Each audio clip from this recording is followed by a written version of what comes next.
बिस्मिल्लाहिर्रहमानिर्रहीम नहमदुहु व नसल्ली व नसल्लिमु अला रसूलिहिल करीम। तमाम देखने और सुनने वालों को अस्सलामु अलैकुम व रहमतुल्लाहि व बरकातुहू। कल मैंने फैसलाबाद का अर्ज़ किया था कि मेरे उस्ताद मोहतरम हज़रत कारी ग़ुलाम रसूल साहब जो हज़ारों हुफ़ाज़ के क़ुर्रा के उस्ताद हैं, 75 साल उनकी उम्र है, 50 मुसल्ले उन्होंने सुनाए को मेरा ख़्याल है 25 मरतबा एक रकत में पूरा कुरान शवीने में सुनाया। उन्हें मेहरबानों ने पकड़ के महीने के लिए जेल भेज दिया। तो इस मेरे क्लिप के बाद मुझे मुल्क भर से फ़ोन आए कि बहुत सारे शहरों में ना कोई बच्चा, ना कोई बड़ा, ना कोई बुज़ुर्ग, किसी का कोई लिहाज नहीं किया गया। तो मेरा उनसे सवाल है, जिनके पास पावर है, जिनके आर्डर से ये सारा कुछ हो रहा है, पता नहीं मुझे किसके आर्डर से हो रहा है, एक दूसरे पे डालने की कोशिश हो रही है। ख्वाजा आसफ़ ने तो सारा कुछ मरीम नवाज़ पे डाल दिया है और मरीम नवाज़ बेचारी उस दिन की घबराई हुई है, बुलेट प्रूफ जैकेट पहन के फिर रही है, लेकिन बोल नहीं सकती। वो अगर ये कहे कि मैंने नहीं किया तो फिर सीधा सीधा वफाक पे जाता है और वफाक में चचा जान बैठे हुए।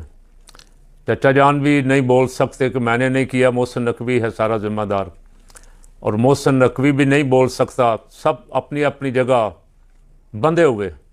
कौन कर रहा है? पाकिस्तान के लोग सवाल कर रहे हैं। हाफिज़ साद हुसैन रज़वी धरने में रात के आखिरी पैर खड़ा सवाल कर रहा था कि ये गोली क्यों चला रहे हो, गोली क्यों चला रहे हो, गोली क्यों चला रहे हो। अभी तक उसका जवाब नहीं मिला। उसका जवाब झूठा प्रोपेगंडा है जो इलेक्ट्रॉनिक मीडिया, बिकाऊ मीडिया, आवाम का धुतकारा हुआ मीडिया, जिस पे बैठ के फार्म 47 पे जतवाए गए मिनिस्टर तलाल और तारड़ और अज़मा और मरीम वगैरह प्रोपेगंडा कर रहे हैं। इतना ज़र्रा बराबर भी लोगों को उनकी प्रेस कॉन्फ्रेंसों का असर नहीं होता, सुनते को नहीं। अगर कभी को टीवी लगा भी ले, देख ले कि ये बैठे हुए हैं, तो चैनल ही बंद कर देते। और वो हुक्मरान समझ रहे हैं कि हमारा बयानिया बिक रहा है। लोग बड़े मुतमईन हैं कि हमने बहुत झूठ बोल दिया बैठ के, लेकिन साहब ग्राउंड पे जो सूरत हाल है उसको अभी तक आप एड्रेस नहीं कर सके, आप आवाम को मुतमईन नहीं कर सके। आप हवा में गीदड़ भपकियाँ, धमकियाँ लगा रहे हैं मज़ीद लोगों को खौफज़दा करने के लिए। कभी पाबंदी की बात कर रहे हैं, कभी मौलाना ख़ादिम हुसैन रज़वी के मज़ार को शहीद करने की बात कर रहे हैं, मुंतकिल करने की बात कर रहे हैं। उल्टे सीधे हवाले दे दे के क्रश हो जाता है और सड़क ब्लॉक हो जाती। तो मैंने कल भी कहा था, तो फिर तो बहुत सारे मज़ारात आपके रश की जद में आएंगे और फिर एक नई रस्म बन जाएगी कि जो आए वो पहले वाले के आबाओ अजदाद की कब्रें भी उखाड़े। वो पहले वालों के जो पहले हुक्मरान रहे हैं उनके बाप दादा की कब्रें उखाड़ के यहाँ से राजनपुर ले जाए या अटक ले जाए। फिर ये एक नई रस्म बन जाएगी जो पाकिस्तान की सियासत में आज तक नहीं थी, नहीं होनी चाहिए। कब्रें तो अल्हम्दुलिल्लाह गाजी इल्मुद्दीन शहीद की कब्र आपने मियानी साहब में जगह दी, मियानी साहब में गाजी इल्मुद्दीन शहीद की कब्र मर जाए खलाइक।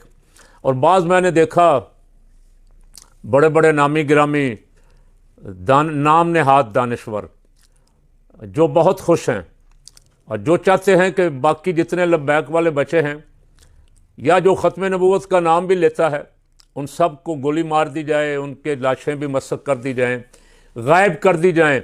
और ये मुल्क जो है ये सेकुलर तबके के नाचने कूदने के लिए, याशियाँ करने के लिए खुला छोड़ दिया जाए। तो ऐसा नहीं होगा किसी सूरत भी, आप लिख लें, मैं कह रहा हूँ। जो भी साहिबान ज़िम्मेदारान हैं जो पावर इस्तेमाल कर रहे हैं दीनी जमात के ख़िलाफ़, और मैं एक तो तमाम दीनी जमातों से कहता हूँ कि सब मिल बैठें और एक एक करके जो उनका मंसूबा है, एक एक करके सबको ख़त्म करने का, खुडे लाइन लगाने का, इस पे गौर व खौज करें। अगर इसके बावजूद भी आपका अंदर राज़ी नहीं होता, आपकी फ़िरका वाराना जहनीत को तस्कीन नहीं मिलती कि नहीं जी हम नहीं बैठेंगे, नहीं बैठ सकते, तो मर्ज़ी आपकी। लेकिन हालात तो सबको नज़र आ रहे हैं। खाली बोलने से काम नहीं होगा। मैं तो वैसे बोलने वालों का भी शुक्रिया अदा कर रहा हूँ, पहले भी किया था, लेकिन उस दिन कुछ रह गया। सबसे ज़्यादा ज़ोरदार आवाज़ तहरीक लब्बैक के हक़ में इमरान खान ने उठाई। इमरान खान जेल में है और जेल में भी ज़ाहिर खबर तो मिल गई उसको, या अखबार वगैरह को मिलता है। जुल्म के ख़िलाफ़ आवाज़ भी उठाई और अपनी खैबर पख्तूनख्वा की तंजीम को एहतजाज करने का भी हुक्म दिया। और खैबर पख्तूनख्वा की तंजीम ने एहतजाज किया मसाजिद से बाहर निकल के, सड़कों पे निकल के, प्रेस क्लबों के सामने। उस जुमे को, जिस जुमे को इंतज़ामिया पंजाब में बहुत खौफजदा और डरी हुई बैठी थी कि पता नहीं क्या हो जाएगा, यहाँ तो किसी ने कॉल ही नहीं दी थी। मैं पहले भी ये कह चुका हूँ, यहाँ तो एहतजाज की कॉल किसी ने नहीं दी थी, इसीलिए तो आपके हौसले बढ़ गए और आप मज़ार शहीद करने के मनसूबाबंदियाँ भी कर रहे हैं कि हम मज़ार शहीद कर दें और यहाँ से उठा के बॉडी मुंतकिल कर दें किसी और जगह पे। ये मनसूबे आप इसीलिए बना रहे हैं। ना किसी ने एहतजाज की कॉल दी थी, ना एहतजाज हुआ, लेकिन इंतज़ामिया के हाथ पांव फूले हुए थे। 42,000 सिक्योरिटी के लोग लगाए हुए थे।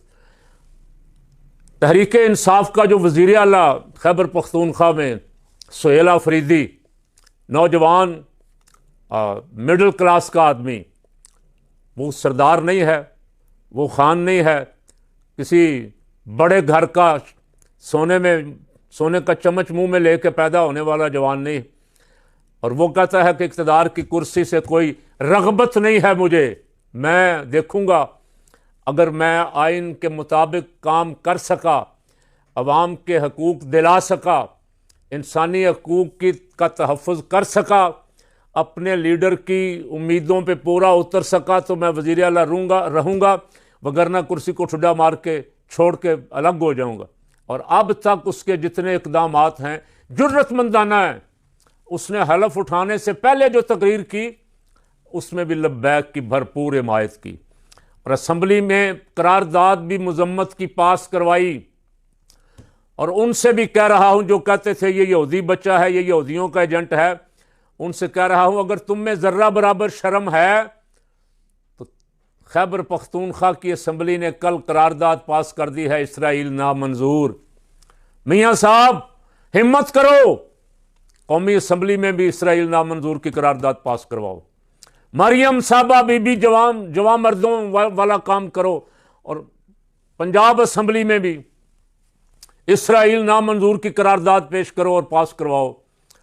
और भुट्टो का नवासा, जो भुट्टो अक़वाम मुत्तहिदा में जाके लड़ता था इस्तेमार के साथ, उसके नाम पे सियासत करने वालों, उसके नाम पे कौमी खजाना लूटने वालों, तुमसे भी कहता हूं हिम्मत करो और सूबाई असम्बली सिंध में एक इसराइल नामंजूर की करारदाद पास करवाओ।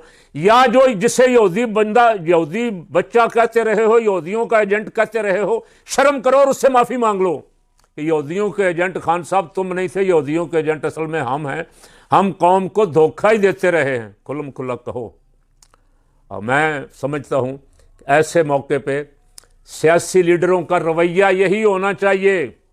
हमारे लब्बैक के कुछ नौजवान जिनकी सियासी ट्रेनिंग होने वाली है, वो बदस्तूर, मैं ये कहना भी नहीं चाहता इस वक्त, लेकिन सिर्फ ऐसे इस्लाह के लिए कह रहा हूँ, वो जितनी देर खान साहब जितनी देर से अंदर हैं, उनके कारकुन अंदर हैं, पता नहीं वो पोस्टें डालते रहे हैं या उनके नाम पे कोई और ही डालता रहा है। मुझे ये भी शक है कि कुछ कादियानी तबका है और कुछ नून लीग का मीडिया सेल है जो लब्बैक बन के ऐसी पोस्टें डालता है खान के ख़िलाफ़। अच्छा हो गया अंदर हो गए हैं, भुगतो, देखो, ये करो, वो करो। तहरीक इंसाफ खड़ी हुई है आपके साथ, तहरीक इंसाफ ने आवाज़ उठाई है लब्बैक के हक़ में।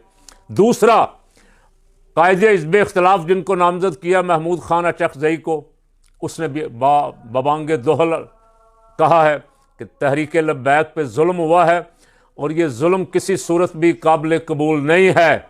मौलाना फजलुर रहमान साहब का मैं पहले शुक्रिया अदा कर चुका, मौलाना फजलुर रहमान साहब ने भी इसकी मजम्मत की है। बाकी जिस जमात ने भी, हिज़्ब इख्तिलाफ की जमातों ने, काश कुछ नून लीगी भी बोलते। और चलो लब्बैक के हक़ में ना बोलो, जो खून बहा है उसकी तो मजम्मत करो, जो ना हक खून बहाया गया है, जो लाशें मसक की गई हैं, जो लाशें दी नहीं जा रही, उनके लिए तो बोलो। तुमने तो इन्हीं लोगों के साथ रहना है, कल इन्हीं के पास वोट लेने जाना है और तुम्हारी खामोशी समझ से बालातर। पीपल पार्टी वाले अपने आप को गरीब की पार्टी कहते हैं। पीपल पार्टी की तरफ से अभी तक किसी एक रहनुमा का मजम्मत का बयान नहीं आया।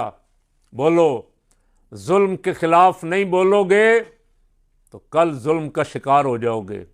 जुल्म के खिलाफ बोलना, किसी पार्टी की हिमायत में आप हों, मुखालफत में हों, वो आपका अपना मौका, अपना नज़रिया है, आपको इसकी आज़ादी है, आपका हक है। लेकिन जुल्म पे खामोश रहना बेगैरती है, बेशर्मी है, बेहयाई है। और मैंने देखा वो एंकर, वो यूट्यूबर जो लब्बैक के खिलाफ थे, खिलाफ हैं, वो भी बोल पड़े, वो भी जुल्म की मजम्मत कर रहे हैं। बल्कि वो जिस दिन से ये वाक़या हुआ उस दिन से इस पे कोई ना कोई तबसरा कर रहे हैं। तो जो बोल रहे हैं जुल्म के खिलाफ, जहाँ से भी बोल रहे हैं, उनको फ़कीर का सलाम है।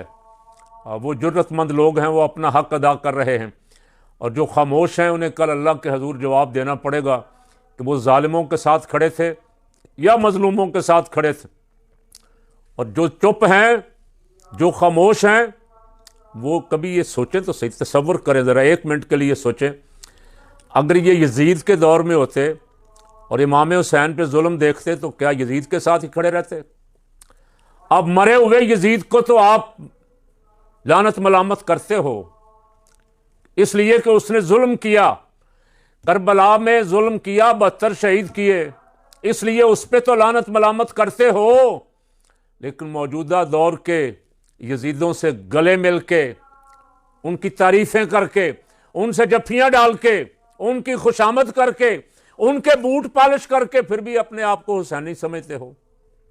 और इस पे ज़रा कभी कभी फ़कीर की बातें सुन के चलें, गौर ही कर लिया करें।